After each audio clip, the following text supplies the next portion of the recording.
puisqu'aujourd'hui, les concepts fleurissent, comme on va le voir, simplicité, sobriété, frugalité, austérité, avec des adjectifs heureux, sobriété heureuse, la simplicité volontaire, enfin voilà, volontaire, heureux, nécessaire, enfin voilà, vous pouvez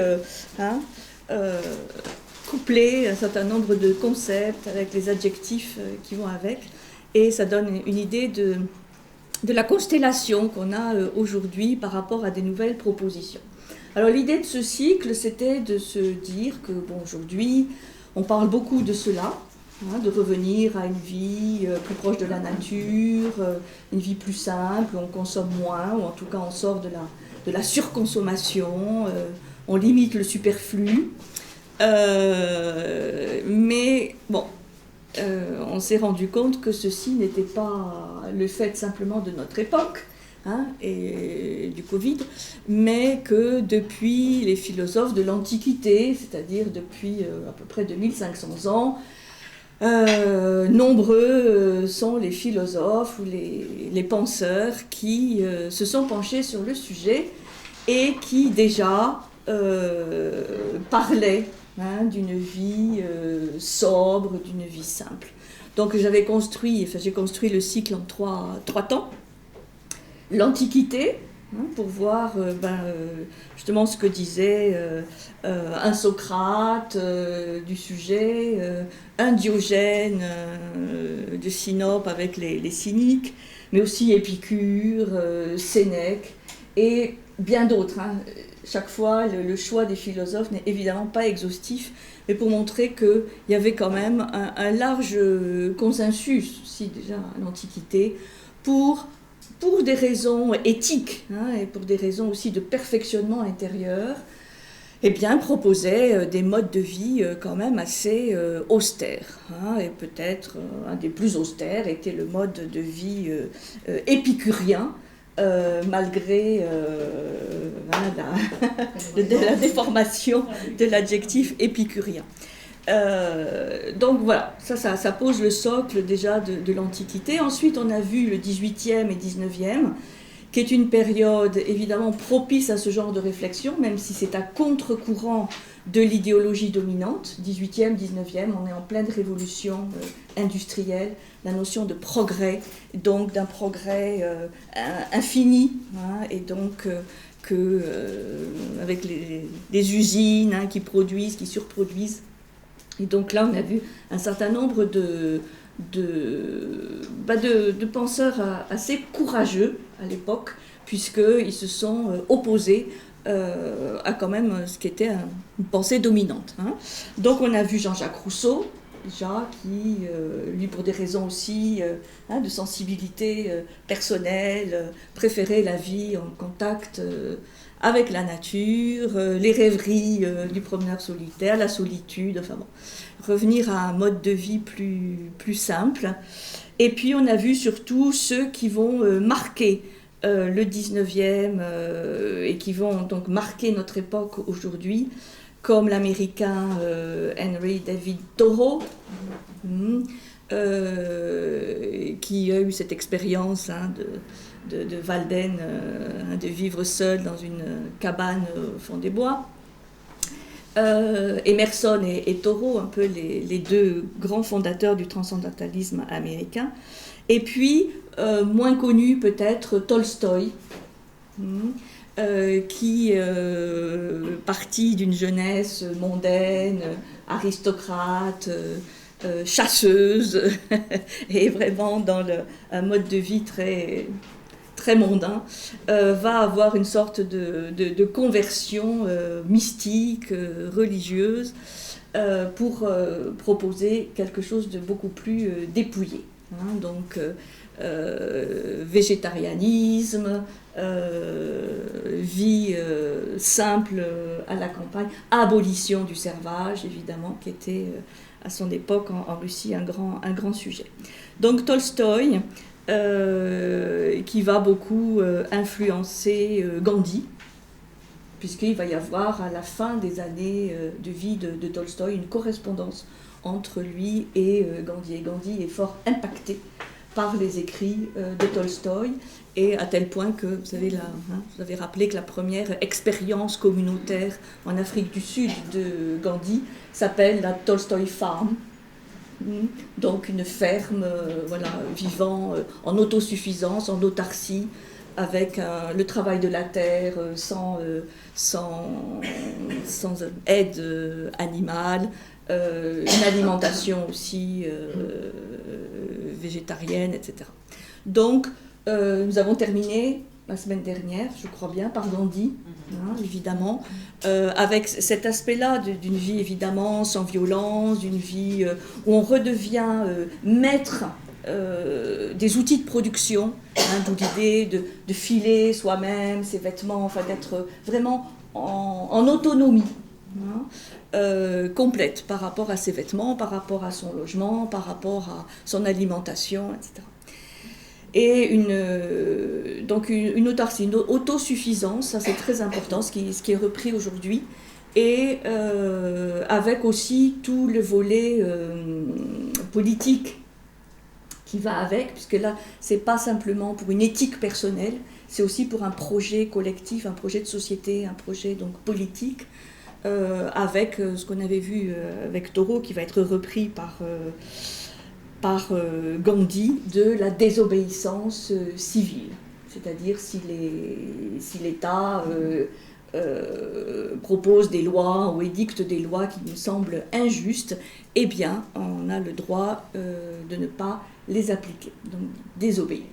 Donc tous ces sujets, c'était intéressant de voir cela dans le contexte de la révolution industrielle, la notion d'un progrès qui n'était pas trop remis en cause à l'époque, qui aujourd'hui évidemment l'est beaucoup plus.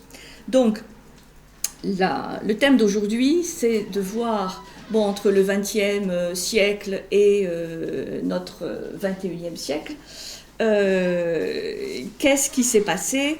Est-ce que c'est une évolution qui s'est opérée, ou est-ce qu'il y a vraiment une rupture par rapport à tous ceux qui aujourd'hui reviennent sur ces sujets d'une sobriété, d'une simplicité et d'un mode de vie qui évite tout ce qui peut être surconsommation. Donc il y a évidemment un regain d'intérêt pour tous ces penseurs, pour Thoreau notamment, qui est une icône aux États-Unis, en Australie aussi, dans les pays anglo-saxons, mais aussi un peu en Europe. Et puis en Europe, on va voir quels sont les maîtres à penser aujourd'hui de ces mouvements. Donc, comme je disais, plusieurs concepts se rencontrent, la frugalité, l'austérité, la sobriété, la simplicité, le renoncement, voilà. Alors plus ou moins volontaire, heureux, etc. Au niveau des adjectifs.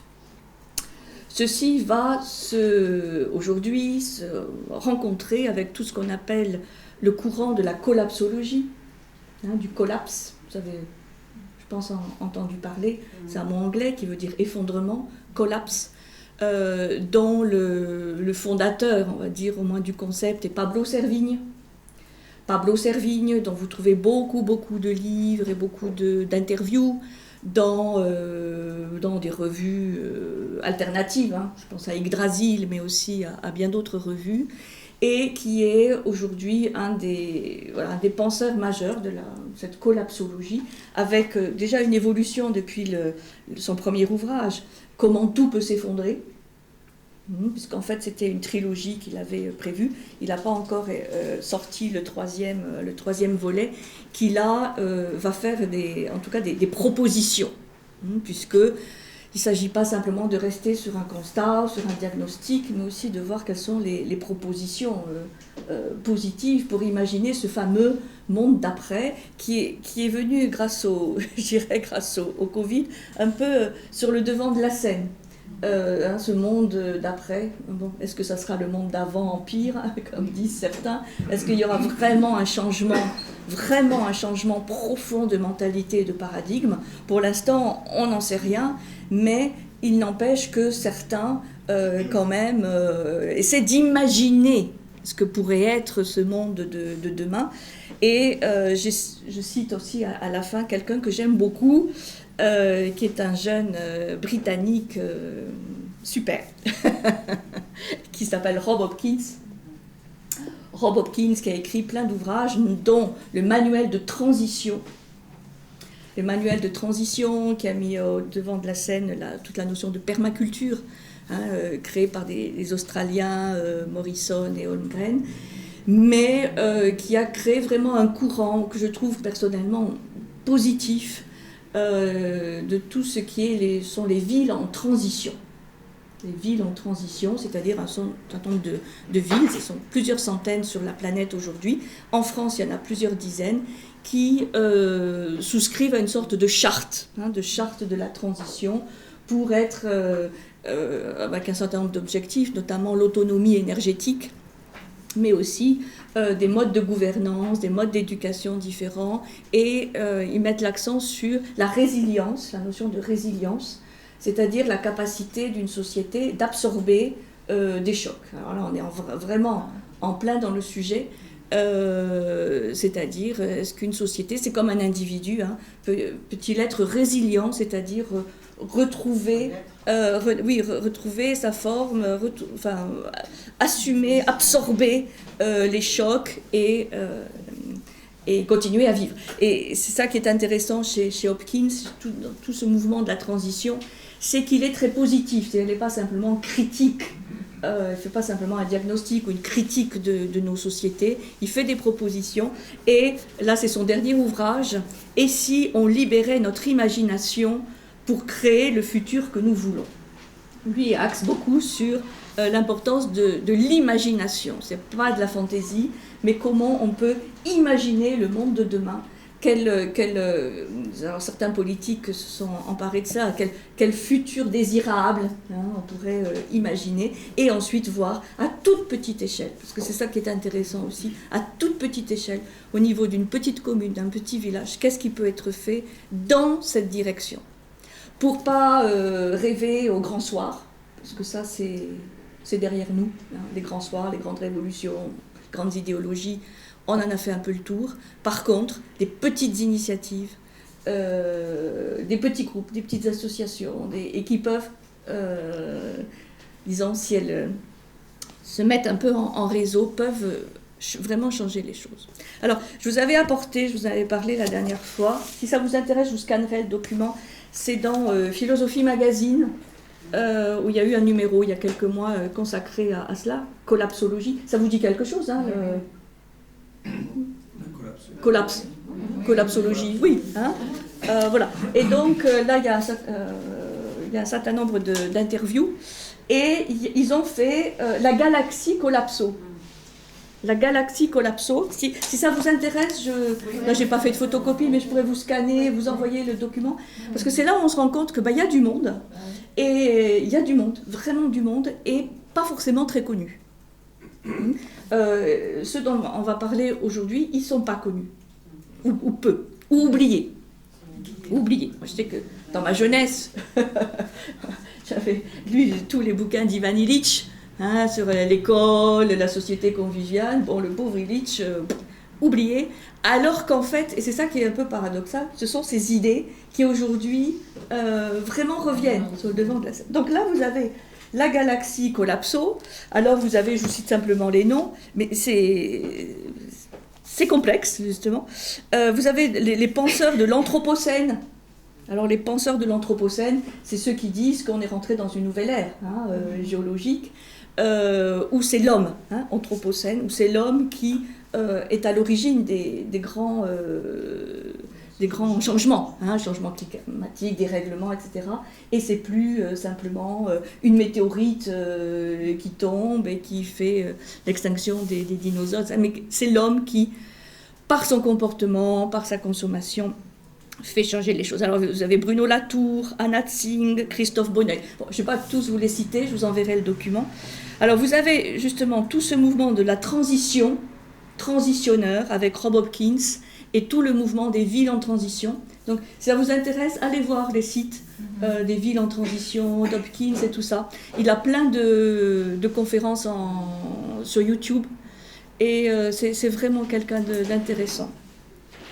Le théoricien de la complexité, on en avait un peu parlé la semaine dernière avec évidemment Edgar Morin, qui continue malgré son âge à donner des interviews. Et il y a un très bel entretien avec Pablo Servigne justement sur le collapse. Et c'est bon, il continue de lui d'œuvrer pour cette notion de complexité. C'est-à-dire qu'on ne peut pas changer une chose sans changer tout le reste, parce que tout est en interaction. Mais ça, ça fait partie de cette galaxie. Les objecteurs de croissance. Alors, les objecteurs de croissance, c'est une belle expression. Hein. Les objecteurs de croissance, ils ne sont absolument pas connus. Et ils ont un rôle fondamental, parce que quand même, leur livre circule. Vous avez un Roumain, Nicolas Gheorghiescu-Roegen, voilà, Demain la décroissance. Lui, c'est un peu le pape idéologue de la décroissance, hein, parce que c'est un terme qui s'emploie aussi beaucoup aujourd'hui.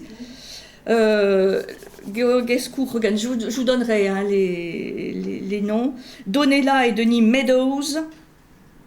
Eux, c'est intéressant parce qu'ils ont fait plein de commentaires d'un rapport qui était paru, vous vous rappelez peut-être, en 1972. Oh là, oui, je sais, mais enfin bon, c'est un peu quand même... Moi, je sais que c'était dans mes études à l'époque, et c'était le fameux rapport du Club de Rome. Ça vous dit quelque chose? 1972, ah quand même. Je dis, mais je ne suis pas quand même beaucoup plus vieille que vous. Le Club de Rome, 1972, qui avait été un peu un pavé dans la mare, puisqu'en 72, on était avant le premier choc pétrolier de 73, donc on était encore dans cette euphorie des 30 glorieuses.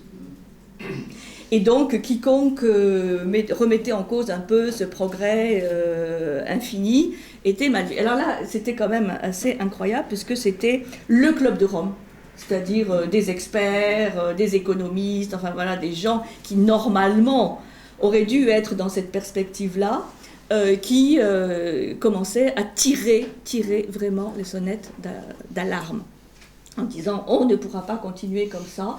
Et donc c'est Donella et Denis Meadows avaient commenté ce rapport, et qui est d'une grande actualité en fait, hein, parce que 72, vous voyez, on est quand même 50 ans après, et ils étaient quand même assez visionnaires. André Gortz, voilà, qui est mort en 2007, bon, qui fait partie aussi. Après, on a les collapsonautes, les collapsologues et les collapsonautes, c'est-à-dire ceux qui disent, bon, bah, de toute façon, ça va s'effondrer. Donc, le système financier va s'effondrer, le système économique va s'effondrer, cette hyperconsommation, tout va s'effondrer. Mais, bon, il y aura quand même quelque chose après, c'est quand même pas l'apocalypse, donc, quid? Et là, chacun va imaginer. Donc vous avez Pablo Servigne, qui est un peu le fondateur, qui est un gars jeune, hein, fort sympathique. C'est le visage médiatique de la collapsologie, comme il dit. Mais vous avez aussi Yves Cochet, vous savez, qui est parti vivre en autarcie, hein, ancien ministre de l'écologie. Dominique Bourg, Cécile Entremont, Jean-Marc Jancovici. Bon, vous avez tout le réseau Collapso, avec des magazines. Le plus célèbre aujourd'hui, c'est Yggdrasil. Si, on le trouve hein, dans les gares, comme l'arbre Yggdrasil, Y-2G-D-R-A-S-I-L. C'est un magazine intéressant, Yggdrasil. Bon, puis vous avez un groupe Facebook, un think tank, un groupe Facebook de soutien, la collapso heureuse, voilà, parce qu'évidemment, ce qu'on leur reproche à ces gens en général, c'est d'être un peu tristounes. C'est-à-dire de dire, bon voilà, ça va s'effondrer, mais qu'est-ce qu'on fait hein? Alors certains disent, voilà, on va vivre dans sa ferme, on s'achète des armes surtout pour se protéger, des voisins. Enfin bon, vous avez toutes les... Et ça, il faut savoir qu'au niveau des jeunes, c'est très, très, très, très présent. Ensuite, vous avez le catastrophiste éclairé, Jean-Pierre Dupuis. Bon, les néo-malthusiens.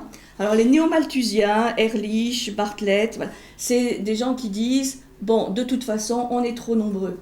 L'humanité 7 milliards, 10 milliards, 12 milliards, c'est pas possible. Donc il faut réduire la population mondiale. Hein, Malthus, c'est un peu ce qu'il disait à l'époque. Ensuite, vous avez les adversaires de la technique, donc comme Hans Jonas et Ivan Illich, justement, dont on va parler, c'est-à-dire des gens qui disent bon, ben, notre société sont devenues trop techniciennes, trop technologiques, on accorde trop d'importance à tous ces outils, hein, dont évidemment l'intelligence artificielle, aujourd'hui le transhumanisme, le 5G, etc. Et il faut revenir à des sociétés plus conviviales, comme dit Illich, c'est-à-dire, où c'est l'humain qui prime. Et c'est intéressant parce que j'ai vu dans une lettre, une newsletter que je reçois, par rapport au problème des bars et des restaurants, hein, aujourd'hui notamment à Aix-Marseille, des gens qui citaient, des restaurateurs, qui citaient Illich en disant il avait raison parce que une terrasse de café, aller prendre un verre dans un bar, c'est pas simplement boire une bière, voilà, ça a une dimension conviviale à laquelle la France est évidemment très très très attachée. Et donc, pour comprendre aussi peut-être la dimension symbolique, que quand on commence à s'attaquer aux bars, aux restaurants, surtout le bar et restaurant, bon, c'est pas simplement partager un repas ou partager ça va bien au-delà.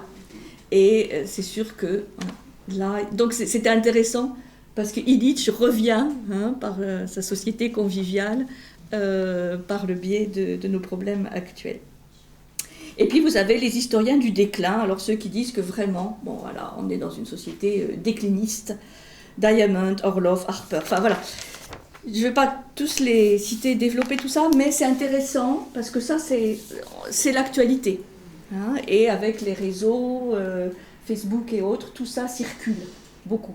C'est de quel mois le magazine ? Ça, c'était le Philosophie Magazine, février 2020. D'accord. Février 2020, c'était juste avant. Oui. Juste avant. Juste avant le début du monde d'après. Bon, je vous envoie tout ça, c'est intéressant. Donc, donc, on va voir un certain nombre de gens aujourd'hui. J'ai pas parlé, il n'est pas cité d'ailleurs, c'est bizarre, de celui qui est peut-être le plus connu, Pierre Rabhi, avec les colibris, et Cyril Dion, qui est aussi qui a écrit un manuel de résistance, enfin bon, qui est aussi très très actif dans ouais, c'est pas cité. Il doit être cité quelque part. Dans les transitionneurs. Les transitionneurs. Ouais, non, il parle que de Rob Hopkins, mais bon. Alors, on va commencer par quelqu'un qui n'est pas très connu, enfin, je crois, qui est Lanza del Vasto. Ça vous dit quelque chose ? Oui. Lanza del Vasto. Alors lui, ses dates, c'est 1981. Donc, voilà, plein XXe siècle. Et pourquoi j'en parle en premier ? Parce qu'il va être dans la lignée de Gandhi. Il va suivre les préceptes de Gandhi, très impressionné par sa rencontre avec Gandhi. Et donc, c'est quelqu'un qui va revenir ensuite en Europe, notamment en France, pour essayer de monter comme ça, une communauté un peu inspirée des ashrams indiens. Donc, c'est dans la nuit de Noël 1937, donc c'est très précis. Noël 1937, il est en Himalaya. Et où il a fait donc tout un voyage en Inde, il a rencontré Gandhi, et c'est là qu'il achève une œuvre qui va faire référence, qui s'appelle « Principes et préceptes du retour à l'évidence ». Principes et préceptes du retour à l'évidence, c'est-à-dire du retour à l'essentiel, à l'évidence, c'est-à-dire voilà, un certain nombre de principes qu'on n'aurait peut-être jamais dû oublier. Donc l'ouvrage va paraître en 1945, 1945, 2 ans après un autre de ses ouvrages qui va vraiment lui valoir sa notoriété, en fait, qui s'appelle Le pèlerinage aux sources. Donc, c'est cet ouvrage-là qui est le plus connu de Lanza del Vasto, Le pèlerinage aux sources. Dans cet ouvrage, il rencontre son voyage en Inde, sa rencontre avec Gandhi, et tout ce que Gandhi lui a apporté. En fait, c'est un docteur en philosophie qui, déjà avant de partir en Inde, s'est dépouillé de beaucoup de choses pour prendre la route et vivre de petits métiers, et pas de la philo. Et sa rencontre avec Gandhi, la découverte de son mode de vie ascétique va vraiment carrément changer le cours de sa vie. C'est Gandhi qui lui attribue le nom de Shantidas. Shantida, c'est un nom indien, enfin sanskrit, qui veut dire le serviteur de paix. Shanti, comme Shanti en S-H-A-N-T-I, Shantidas, D-A-S, le serviteur de paix. Et Gandhi devient vraiment son modèle. Et lui qui était parti, sans savoir trop ce qu'il allait trouver en Inde, en fait, même plus pour parfaire sa culture chrétienne, puisqu'il avait fait une thèse sur saint Thomas d'Aquin, donc vous voyez, quand même loin de l'Inde, il comprend tout d'un coup que sa mission est ailleurs. Sa mission est ailleurs. La tâche d'un disciple occidental de Gandhi est en Occident, dit-il. Donc il y a une relation de maître à disciple très forte entre Gandhi et lui. Et il dit la tâche d'un disciple occidental de Gandhi est en Occident, et sa tâche est de semer le grain dans la terre la plus ingrate chez lui. C'est-à-dire qu'en fait, c'est en Occident, c'est en Europe, que la terre lui semble la plus stérile, la plus ingrate pour planter ce genre de graines. Et donc il revient en Europe, après son voyage en Inde, et c'est là qu'il va créer ce qu'on appelle la communauté de l'Arche. La communauté de l'Arche, pour reprendre la symbolique de Noé, enfin, du sauveur de l'humanité. Donc une mission très, très ambitieuse. Et ces communautés sont organisées sur le modèle des ashrams indiens, c'est-à-dire autonomie, autosuffisance, autarcie. C'est dans les années 60 qu'il crée les premières communautés et qui vont essaimer. Donc, oui, avant 68.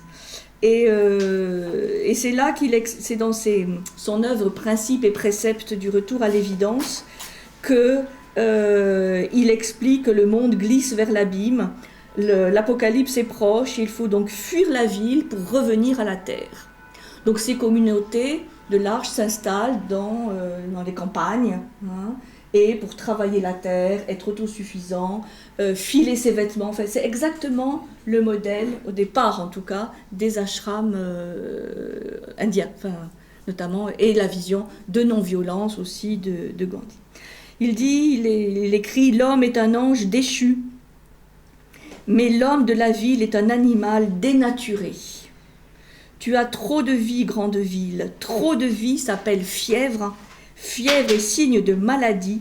Ta maladie, c'est de n'avoir pas de raison d'être. » Donc, il explique que la ville est pervertie par le monde de l'argent. Beaucoup plus que, évidemment, la vie à la campagne, en contact avec la nature. Vous citez un tout petit passage de son bouquin, Principes et préceptes du retour à l'évidence. Il dit, vous allez voir, qu'il faut se suffire à soi-même, etc. Épargner est honteux. Là, vous voyez, pour ça, revenir en France et dire un truc pareil, c'est quand même iconoclaste. Il n'aime pas les livrets A de caisse d'épargne. Épargner est honteux. C'est ce que commence à dire Bruno Le Maire, d'ailleurs. Bon, parenthèse.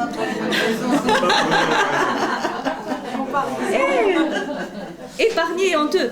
C'est contraire à l'économie de la nature. Vois l'abondance des eaux de feuilles et de l'herbe, les fleurs précieuses qu'un seul beau jour dépense, l'argent du matin et l'or du soir jeté au vent. Donne tant que tu as. Quand tu n'as plus rien, demande. Donne à d'autres l'occasion de te faire du bien. C'est une secrète et très fine charité. C'est joli. C'est joli, hein? Bon, pour les autres, disons, là vous voyez les principes des sannyasines indiens, c'est-à-dire on donne, on vit de la charité et donne, on aide aussi les autres à évoluer, hein, à se débarrasser du... Bon, voilà. Que font-elles de nécessaire les villes? Font-elles le blé du pain qu'elles mangent? Font-elles la laine du drap qu'elles portent? Font-elles du lait? Font-elles un œuf? Font-elles le fruit? Elles font la boîte. Elles font l'étiquette. Elles font les prix. Elles font la politique. Elles font la réclame. Elles font du bruit. Elles nous ont ôté l'or de l'évidence et l'ont perdu. Donc vous voyez, là il y a vraiment un réquisitoire très fort, hein, contre la vie citadine et le fait que elles se sont éloignées des sites de production. Enfin, c'est aussi un certain nombre d'arguments qu'on retrouve aujourd'hui avec les circuits courts, la consommation de proximité, etc. Et là, il y a évidemment chez Lanza del Vasto une volonté éthique, hein, vraiment aussi de perfectionnement intérieur, individuel. Donc, vous voyez, il se réfère à cette nature qui, elle, ne garde pas. C'est cette nature qui donne, qui donne sans compter, sans penser, et que l'homme fait partie de cette nature et qui devrait faire pareil. Je vois que ça vous motive. Non, mais c'est intéressant. Donc il va créer la communauté de l'Arche, d'abord en Charente, près de Bolène ensuite, et enfin sur les contreforts des Cévennes, où il va s'installer définitivement en 1964. Donc il crée... Est-ce qu'elles existent encore? Oui, elles existent encore. Oui, les communautés de l'Arche. Ça a essaimé, pas simplement en France, mais dans le monde entier, avec des réorientations aujourd'hui, aussi par rapport au social, au travail avec les handicapés. Voilà. Donc en France, ça s'est vraiment orienté, mais oui, ça existe toujours. Et il fait aujourd'hui figure un peu de vieux sage, auquel les jeunes font référence. Il faut savoir, c'est que il est aussi un apôtre de la non-violence. Bon, et là, effectivement, les mouvements 68 vont aussi les récupérer, quelque sorte. Il dit, ne perds pas ton temps à gagner ta vie, gagne ton temps, sauve ta vie. Alors ça, c'est énormément repris par un certain nombre de générations de jeunes actuels. Enfin, j'aime pas dire les jeunes parce que ça fait... Ne perds pas ton temps à gagner ta vie, gagne ton temps, sauve ta vie. Donc sa communauté se veut autarcique. Elle entend revaloriser l'agriculture, évidemment l'artisanat. Chacun y travaille de ses mains. On y file et on tisse le lin pour se faire des vêtements. On fabrique ses meubles. On mange végétarien et on jeûne de manière régulière. Il va évidemment vivre lui-même, hein, il va être un modèle de ce genre de vie. Et il va aussi manifester pour des combats plus politiques.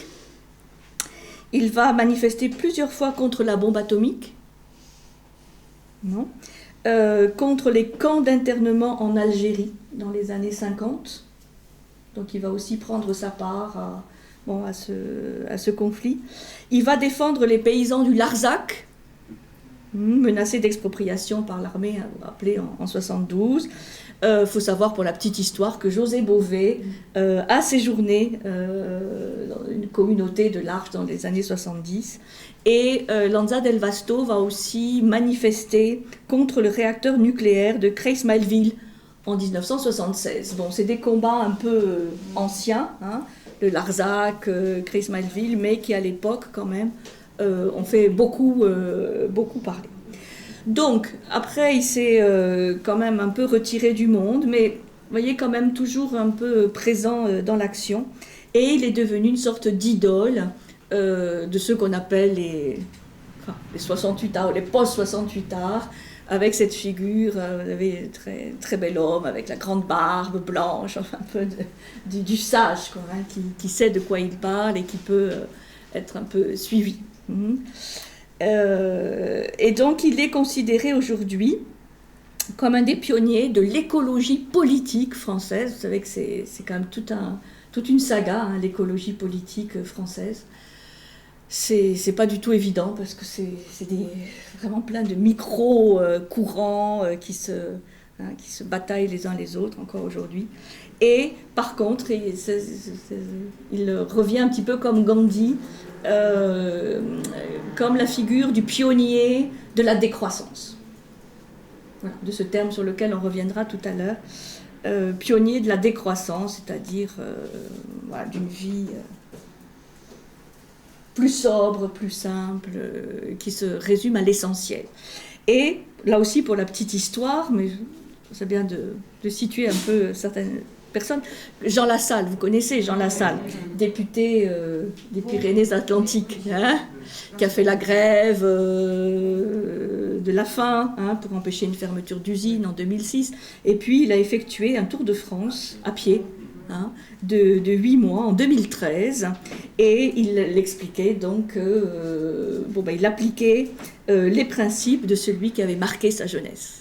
Et celui qui avait marqué sa jeunesse, eh ben, c'est Lanza del Vasto. Alors Lanza del Vasto, c'est un surnom aussi, hein, qui s'est donné, il ne s'appelait pas Lanza del Vasto. Et je ne sais plus comment il s'appelait. Ça veut dire quoi, Lanza del Vasto? Ça veut dire quelque chose? Si c'est donné ce surnom? Je ne sais plus. Le lancement du vaste. Lanza del Vasto. Mais je crois que c'est un surnom. Alors Gandhi lui avait donné un autre surnom, mais ou c'est peut-être son nom, je ne sais plus. Oh là là. Il faut vous chercherez. Hein? Lanza di Trabilla Branchefort. Voilà. Merci Marie-Christine. Vive Google. Il s'appelait comment? Giuseppe Lanza, quand même. Giuseppe Lanza. Voilà. Alors, Lanza a quand même été dans son nom. Mais bon, après, Del Vasto, il faudra chercher. Ça va? Voilà. Donc, c'est quelqu'un, un peu paradoxalement, qui a été très important à un moment donné, qui aujourd'hui est un peu oublié. Sauf, pour certains jeunes qui ont besoin de figures un peu emblématiques. Alors, ensuite, j'ai choisi quelqu'un, parce qu'on est, ici. J'aurais été à Paris, j'aurais peut-être pas choisi, mais là, je me suis dit quand même, on va faire un petit clin d'œil à quelqu'un qui fait pas forcément partie de la galaxie Collapso, qui est Jean Giono. Parce que Jean Giono, c'est beau. Et lui aussi, il a été un peu oublié, hein, pour des raisons politiques. Il y a eu une très belle expo, hein, au Mucem, quand même, avec beaucoup de documents. C'est bon. Et Giono, vous connaissez, hein, probablement ses romans, c'est l'union avec la nature. Et oui, c'est pour ça que je l'ai mis, que ma joie demeure, les vraies richesses, collines, regains, enfin bon. Et ce qui est intéressant avec Giono, je trouve, c'est que c'est une nature qui est forte, puissante, ambivalente. C'est-à-dire, c'est pas la nature légère avec les petits oiseaux, les petites fleurs, ah, qu'est-ce qu'on est bien à la campagne. Non, c'est une nature avec laquelle il faut comme faire un pacte. Hein. Il faut se réconcilier, il faut communiquer avec cette nature parce qu'elle peut être capable du meilleur, mais aussi du pire. Donc c'est pas naïf. Je trouve ce rapport avec la nature.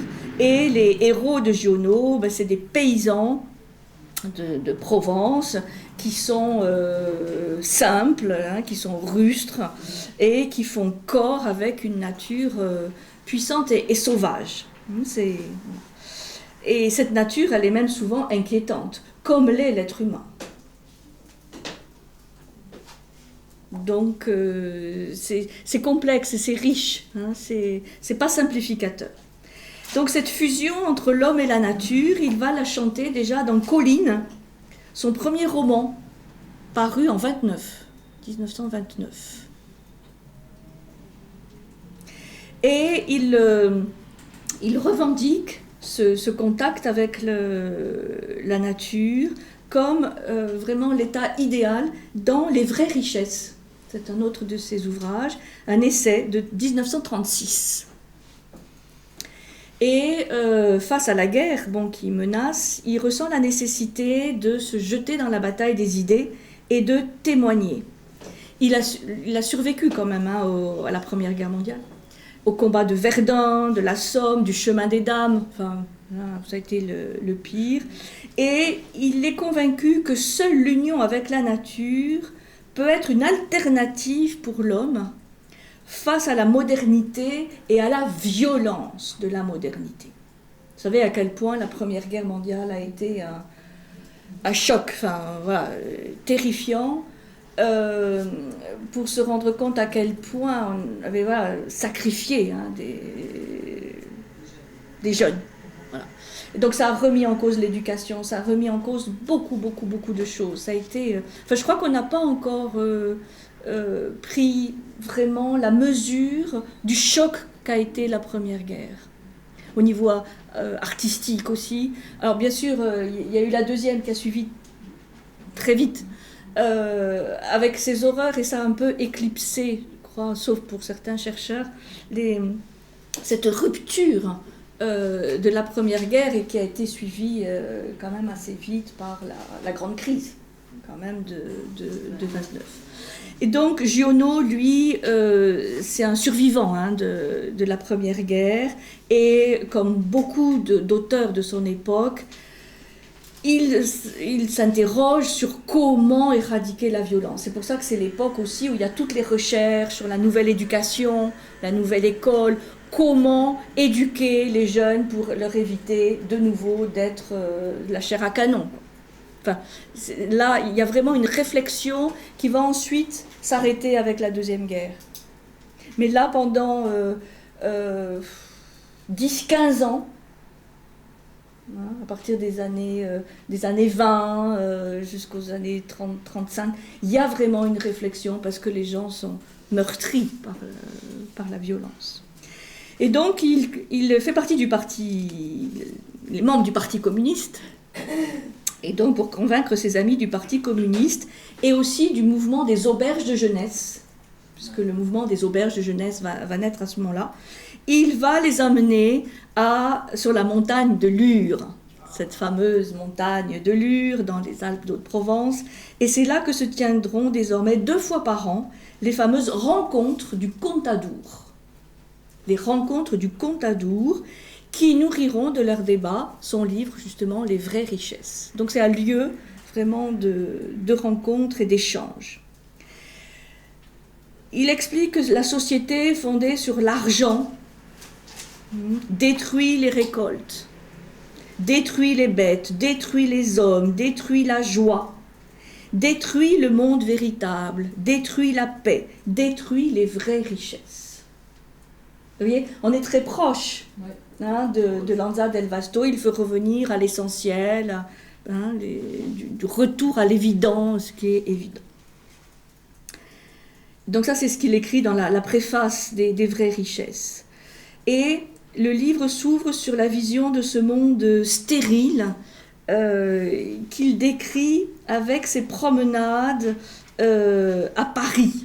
Alors, il a une façon de décrire Paris assez originale, parce que, bon, on aime bien tous la capitale, mais il dit, dans Les vraies richesses, faisons le compte, donc il se balade dans les rues de Paris, faisons le compte de tous ces gens-là qui m'entourent, m'emportent, me heurtent et me poussent, de cette foule parisienne qui coule, me contenant sur les trottoirs devant la Samaritaine, combien serait capable de recommencer les gestes essentiels de la vie, s'il se trouvait demain, à l'aube, dans un monde nu?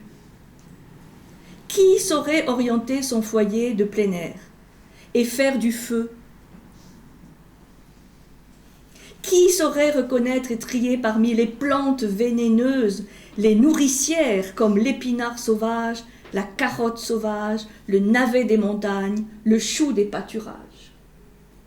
On peut se poser ces questions. Hein? Moi, je serais... dans la nature, moi, je m'intoxique au bout de 24 heures. Je ne sais rien reconnaître de ce qui est vénéneux, de ce qui est... Hein? Qui saurait tisser l'étoffe? Alors, il y a des stages de survie, hein. Oui, on peut apprendre. Mais bon, qui saurait trouver les sucs pour faire le cuir? Qui saurait écorcher un chevreau? Qui saurait tanner la peau? Qui saurait vivre? Ah, c'est maintenant que le mot désigne enfin la chose. Je vois ce qu'ils savent faire. Ils savent prendre l'autobus et le métro. Ils savent arrêter un taxi, traverser une rue, commander un garçon de café. Ils le font là autour de moi avec une aisance qui me déconcerte et m'effraie. Je suis effrayée comme je l'ai été aux Zoo de Berlin, devant la cage du gorille, quand j'ai vu la bête s'asseoir sur une chaise en face d'une table et attendre sa pâtée. Comme un monsieur, dit quelqu'un qui m'accompagnait. Bon, apparemment, le monsieur considérait que c'était bien. Bon, vous voyez la description des Parisiens? Ça continue. Hein? Oui, enfin, Il y a du... les animaux écorchés. Là, voilà. Ah, alors là, évidemment... Non violent, apparemment. Comme... Ah, alors oui, Geneviève, voilà, là, personne n'est parfait. Là, on s'éloigne, évidemment, on s'éloigne de Gandhi et de Lanza del Vasto. Bon, là, on est dans la montagne de Lure, la Haute-Provence, et les moutons, on les mange, on les tond, on fait de la laine, et on en boit le lait. Et voilà. Alors, lui, c'est... Bon, voilà, il faut prendre de chacun le meilleur, hein, c'est toujours mon point de vue. Donc à cette déchéance, vous voyez, il décrit le Parisien comme un être humain déchéant, quoi, décadent, qui ne saurait pas de toute façon survivre. Dénaturé, l'homme dénaturé. C'est pour ça qu'il va évidemment présenter, c'est l'enfant des Alpilles, hein, qui va présenter la vie épique des paysans, et pour lui c'est vraiment des êtres de légende, ces paysans tout frustres qui sont. Il évoque aussi celui qui s'éveille dans la solitude d'une ferme. La ville, c'est aussi, vous voyez, bon, il se fait bousculer dans le bus, dans le métro, c'est la solitude. C'est là aussi, comme Thoreau, comme bien d'autres avant, l'importance de la solitude. L'homme y retrouve là sa dignité, en se dépouillant du confort et aussi des systèmes philosophiques. Voilà, lui, il pense que voilà, les courants, les systèmes philosophiques qui font réfléchir, bon, tout ça nous éloigne un peu de la vraie vie. Les vraies richesses, ce sont les sens qui unissent au monde, et c'est dans Regain qui va bien exprimer ça, qui paraît en 1930, vous voyez, ou Que ma joie demeure, 1935. 1935. Donc, alors, lui, il va développer quelque chose de très particulier. Il explique que l'univers est un dieu. C'est presque une sorte de panthéisme, hein, Giono. L'univers est un dieu dont les hommes font partie. L'univers est le mélange de l'homme et du monde. Il va parler de magma panique. Il se réfère au vieux dieu grec Pan. Pan. Hein, qui est ce dieu de la nature sauvage, vous savez, avec les pattes de bouc. Et panthéisme vient de là, évidemment. C'est-à-dire, Pan, c'est le tout. Hein, c'est vraiment, voilà, et c'est cette vision philosophique qui va développer l'univers, c'est le tout, et l'homme est intégré à ce tout. Hein, et il ne doit pas s'en séparer. D'où l'homme dénaturé, hein, dépanifié, quoi. Et il y a un livre, moi, que j'aime beaucoup, que je n'ai pas très connu, que je vous recommande, c'est le Serpent d'étoiles. Vous connaissez peut-être le Serpent d'étoiles, qui raconte la transhumance des moutons, d'ici jusqu'au plateau de Valensole. Et il fait parler les bergers, et c'est des hymnes, c'est vraiment des hymnes grecs. Enfin, vraiment très inspiré de la vision grecque, des hymnes. Alors chacun prend la parole et fait un hommage au feu, à l'eau, à la terre. Voilà. Ça se passe la nuit du solstice d'été. Bon, il invente un peu tout ça, hein, mais c'est très beau pour comprendre. Je pense que c'est vraiment un grec réincarné, Giono, réincarné en Provence. Il se forge une sorte de mystique, hein, panthéiste. Alors, les vraies richesses, lors de leur publication, rencontrent un grand succès, hein, notamment chez les jeunes de l'époque, sensibles à ce message d'union et de paix. Et ça sort en 1935, donc on est à la veille du Front populaire et de toute cette euphorie, hein, du Front populaire.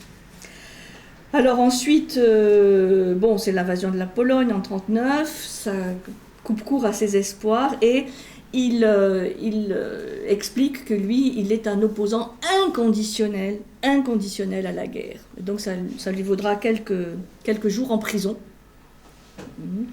Et il y retournera fin 1944 en prison. En fait, on lui reproche des faits de collaboration. C'est aussi pour ça que Giono, aujourd'hui, on y va avec des pincettes, parce qu'on n'a pas encore tout à fait digéré tout ça. Et surtout, c'est un peu peut-être, je pense, un faux procès qu'on lui intente, dans la mesure où ceux qui l'accusent ne lui pardonnent pas les louanges dont il a bénéficié de la part du régime de Vichy. Qui ont utilisé ces textes à son insu, sans qu'il ait donné son accord, pour exalter les forces rurales de la nation. Vous savez que dans le régime pétainiste, l'idéologie nazie aussi, il y a cette sorte de mythification du retour à la nature, hein, et des grands mythes et tout ça. Et Giono va être pris dans cette mouvance, et c'est de là vient cette accusation pour fait de collaboration, même si son retour à la nature n'a en fait rien à voir, hein, avec le retour prôné par les pétainistes. C'est pas un fantasme folklorique, c'est vraiment pour lui quelque chose de vital. Hein. Et pour moi, un peu le garde-fou, c'est justement ce côté ambivalent de la nature. Jamais il décrit ce retour à la nature comme, non plus la panacée, mais comme une épreuve, hein, comme un défi, parce que la vie, elle est rude, et les hommes, ils sont rudes. Hein, c'est ce qu'on retient de cette Provence, et je trouve qu'il l'a magnifiquement décrit, cette Provence qui est rude, avec des gens rude. Rude. Bon. C'était partout à l'époque. Hein? À l'époque, c'était partout, la campagne. C'était partout. Oui, mais là, je crois qu'il a saisi un trait de la Provence avec la dureté, avec la rudesse, qui a été ensuite un petit peu oubliée.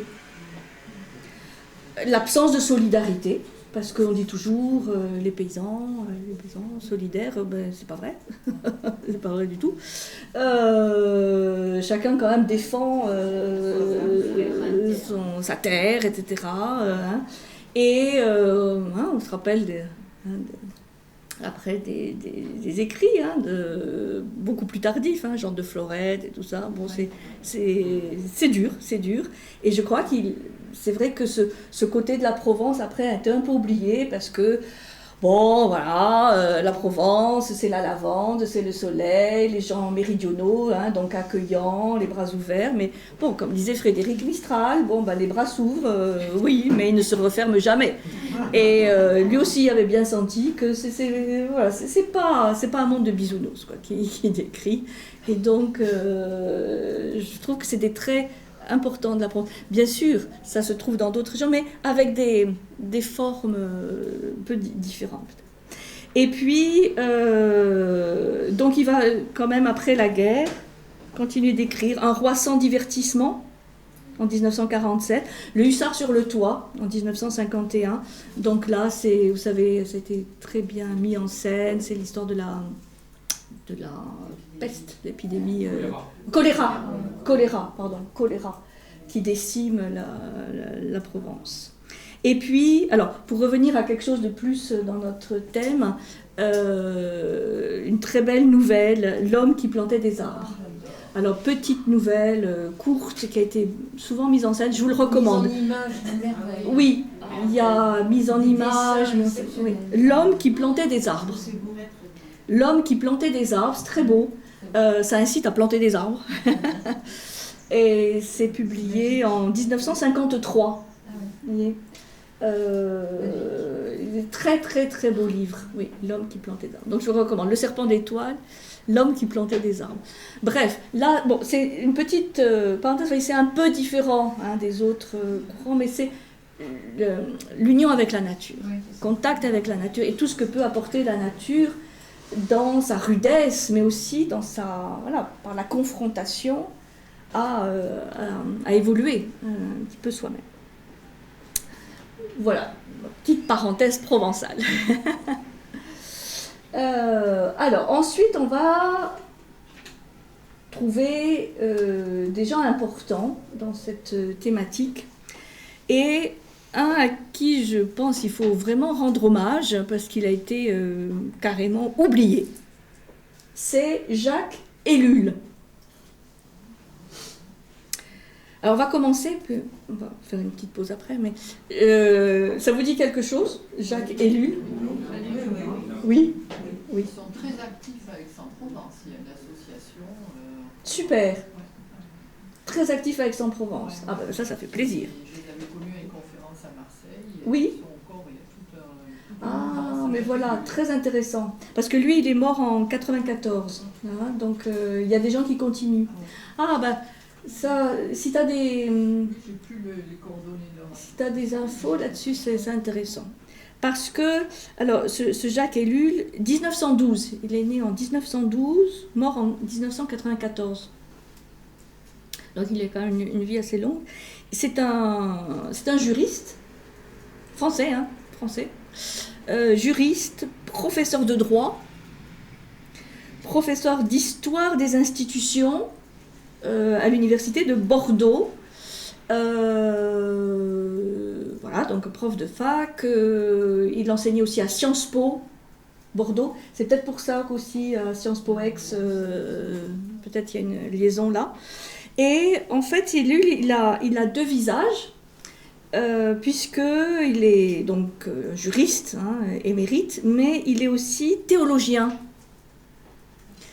Et théologien protestant. Et il est très engagé, c'est assez rare, hein, donc ça mérite d'être souligné, très engagé dans la direction de l'Église réformée, hein, de France. Donc il a une œuvre vraiment importante, on dit qu'il a écrit plus de 58 livres, hein, une soixantaine de livres, c'est pas mal. Et c'est pas des petits livres, hein, comme les miens, donc c'est vraiment des livres, quoi, enfin, des vrais livres. Des vrais livres. Oui, parce que quelqu'un m'a dit qu'à peine on l'avait commencé, qu'il s'était déjà fini, donc j'ai pas pris ça pour un compliment. Bon, c'est une blague, c'est une blague.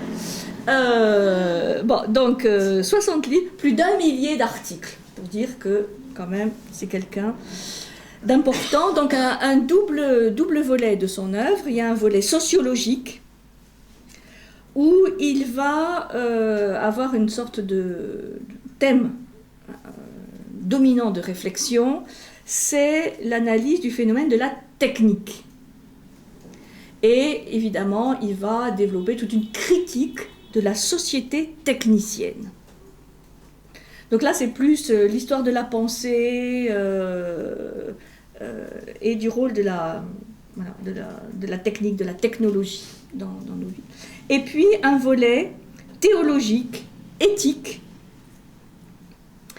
qui a pour but d'indiquer, en tout cas de se poser des questions sur comment les chrétiens, pas simplement les protestants, hein, mais les chrétiens, peuvent vivre en étant fidèles à l'Évangile dans cette société technicienne, qui pour lui est quand même contraire aux valeurs de l'Évangile.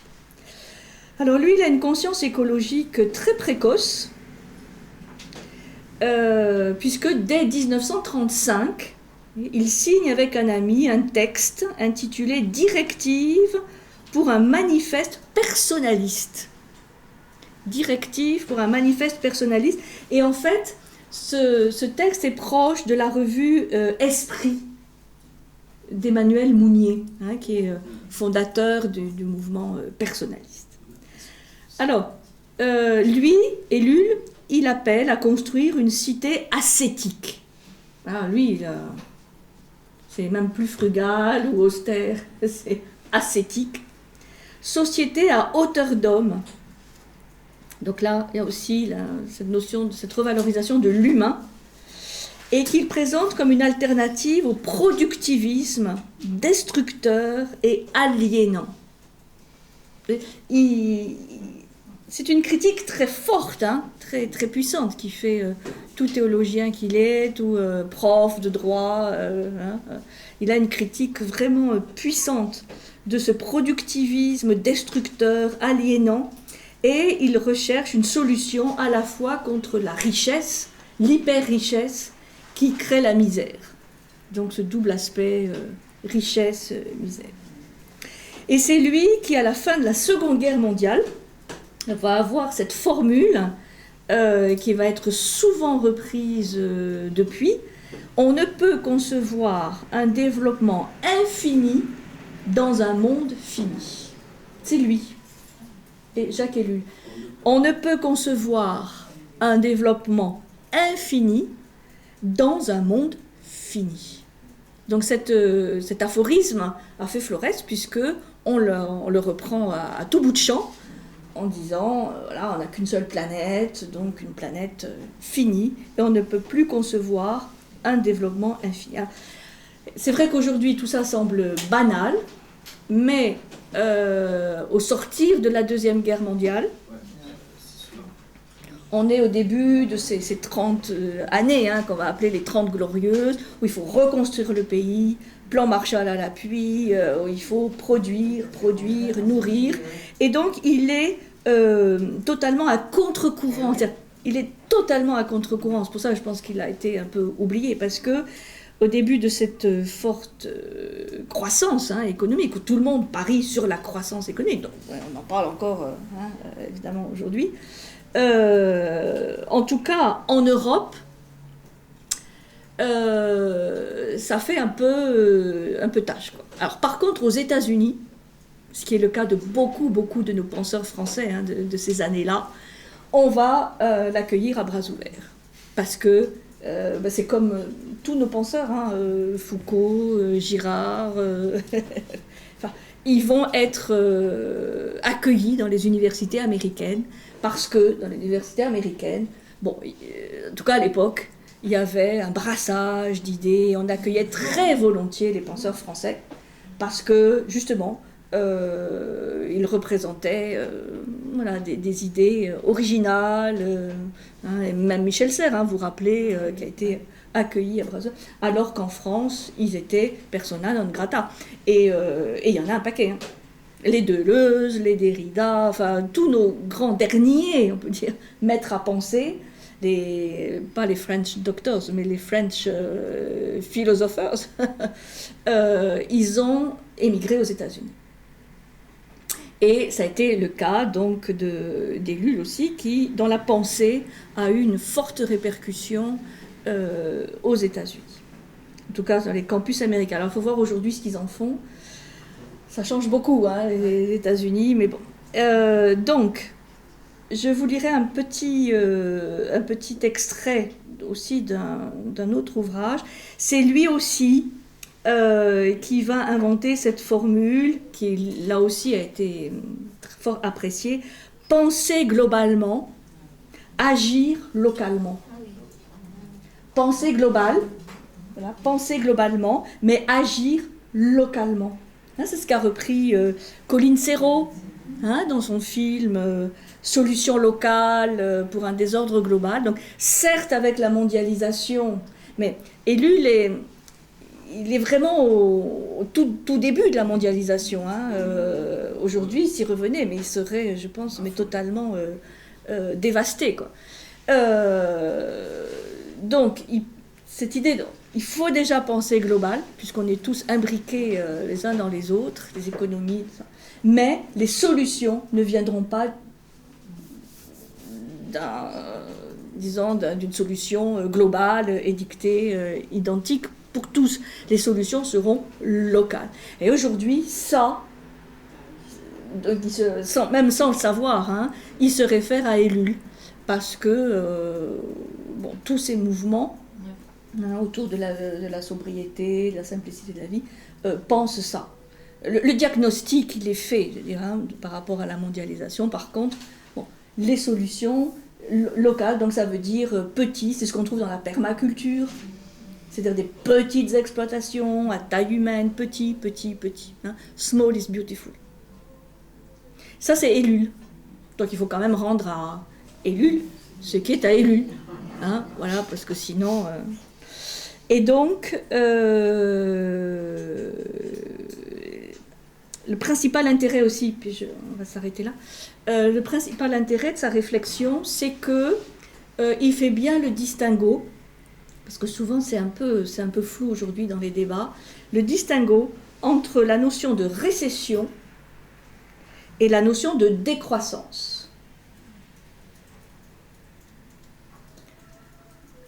Ou tout ça est aussi parfois appelé la croissance zéro, enfin bon, vous savez, hein, on en parle énormément aujourd'hui. Et là, c'est vraiment intéressant parce qu'il a apporté voilà, des critères. La récession, c'est pas la décroissance et c'est pas non plus la croissance zéro. Enfin, il faut bien définir ce dont on parle parce que sinon, c'est vrai que le terme de décroissance fait référence à des choses assez négatives. Hein, la décroissance, le distinguo entre récession et décroissance. Et là, on a aujourd'hui des apôtres de la décroissance ou de la croissance zéro. Et voilà, parfois on leur reproche des choses qui sont pas sous ces appellations. Donc un des intérêts de Ellul, comme lui il est juriste, donc il définit strictement les concepts, il va bien définir. Hein. Donc, on va faire la petite pause. Les Amis de Jacques Ellul, oui. C'est une société internationale, hein, donc qui a vraiment pignon sur rue, avec un site et avec des vidéos. Hein. Là, je vois jacques-ellul.org. Donc, vous voyez, je ne vous raconte pas des... Hein?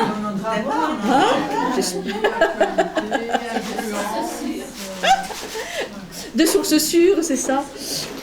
Donc ça, voilà, c'est bien parce que ça veut dire que, bon, voilà, il y a quand même des amis de Jacques Ellul qui s'intéressent à notre avenir. Alors, avant de lire un peu de Jacques Ellul, je vous ai dit, l'intérêt c'est la distinction qu'il fait entre la notion de récession et la notion de décroissance. Et comme c'est souvent confondu, à travers aussi la notion de croissance zéro, je vous explique, puis on lira un petit peu son texte après. La récession,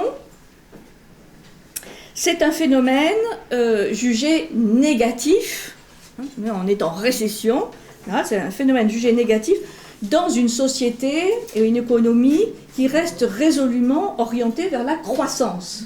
C'est-à-dire, on reste dans le paradigme, la vision dominante des 30 Glorieuses, il faut la croissance et on ne peut s'en sortir que s'il y a croissance, parce qu'il faut produire plus, consommer plus pour éviter le chômage, etc., quitte à faire un peu d'inflation. Bon, apparemment, c'est quelque chose qui ne nous guette pas trop en ce moment, mais ça peut revenir. En tout cas, ça a beaucoup touché certains pays, notamment d'Amérique latine, avec des 600% d'inflation, etc. Bon.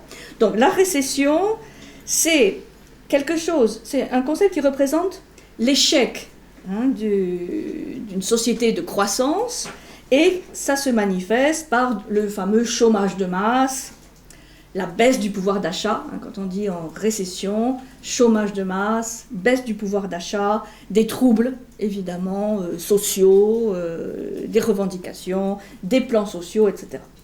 Et donc, cette récession, elle est subie. Quand on dit on est en récession, ce n'est pas un choix, c'est un phénomène qui est subi par les décideurs comme par la population tout entière. C'est la crise. Voilà, c'est la récession. La notion de décroissance, elle, c'est complètement différent. C'est une orientation choisie, c'est vraiment un choix voulu, pensé, maîtrisé, et aussi régulé en fonction d'un autre schéma. C'est un autre paradigme, c'est une autre vision, un autre projet de société qui ne fait plus de la croissance son moteur et son horizon. C'est pour ça que le terme est peut-être mal choisi et que c'est un peu la porte ouverte aussi à certaines caricatures que reprend Macron. Je vous avais dit la dernière fois, on revient à la lampe à huile, on revient aux Amish.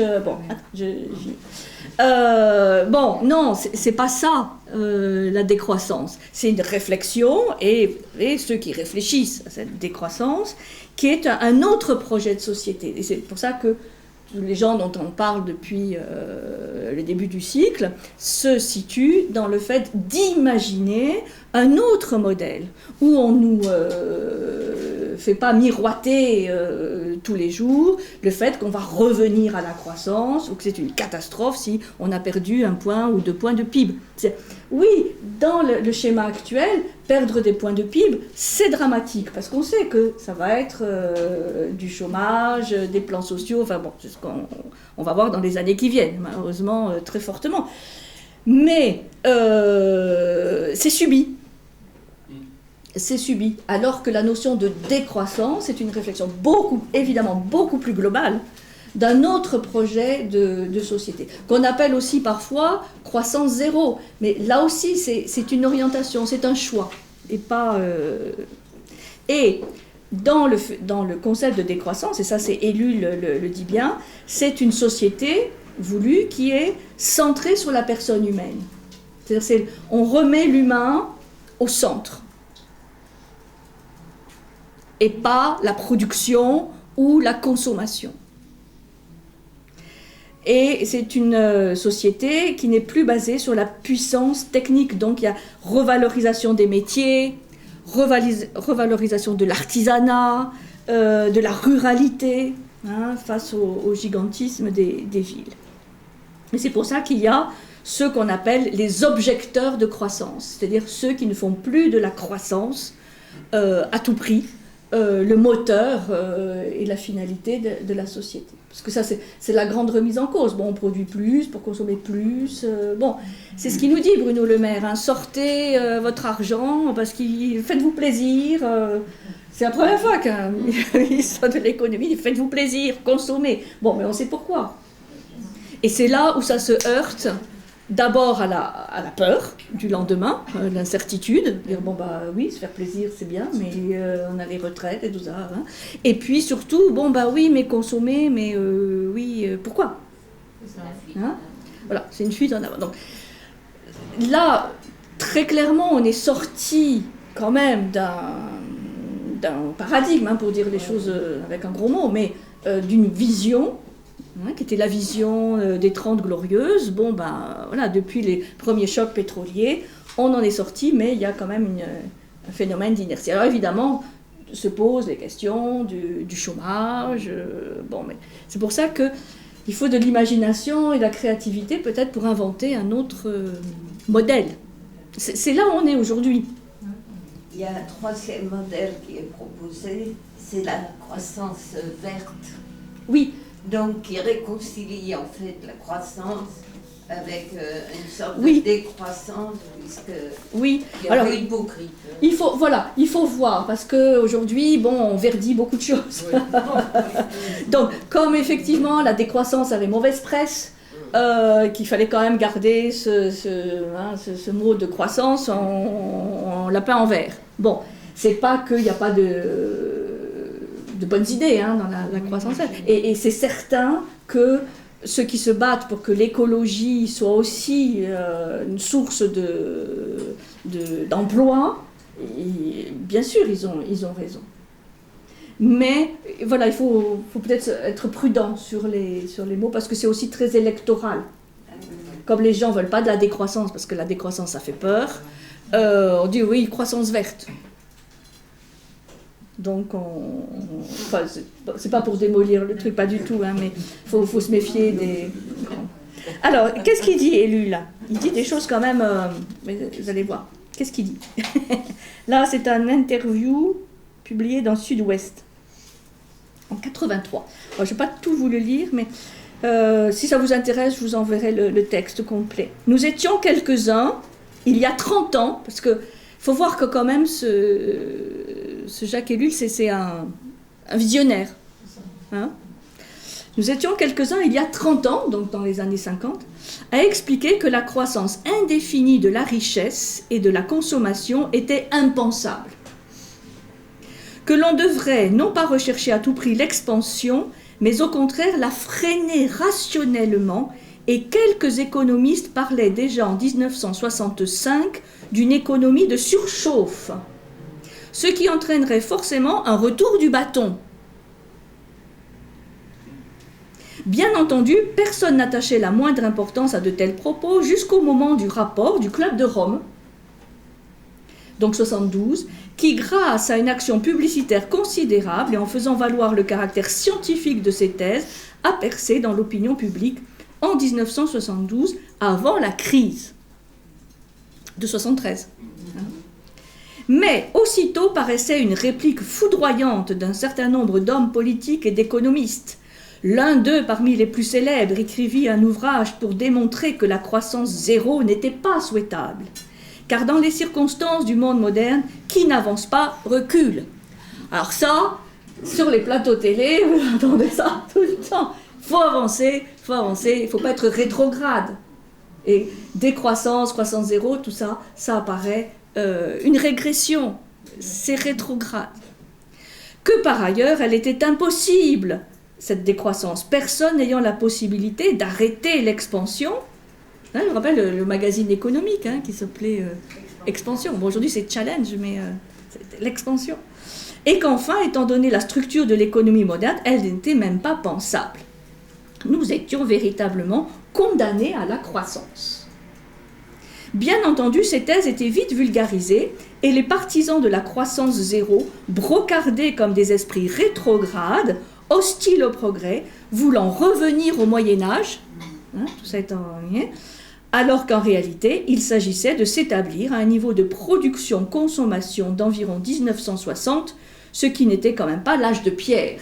Disons, il y a eu quand même un certain nombre de gens qui ont alerté en disant, bon ben là ça serait bien de planifier, de stabiliser, et de ne pas rentrer dans ce qui s'est passé à partir des années 80. Parce qu'aujourd'hui, on situe pas mal de dysfonctionnements aux années 80. Malgré les alertes, on a continué à foncer. Eh bien, nous y sommes à la croissance zéro, 83. Il publie ça en 83. Mais il y a une très grande différence entre ce qui était proposé autrefois et ce qui se produit aujourd'hui. La différence est simple. Considérez une auto dont l'un des passagers estime qu'elle va trop vite, qu'il faudrait freiner, et pour telle raison, peut-être s'arrêter. Cependant que le conducteur, grisé de vitesse, refuse d'entendre cet avertissement et poursuit jusqu'à ce qu'il percute un mur.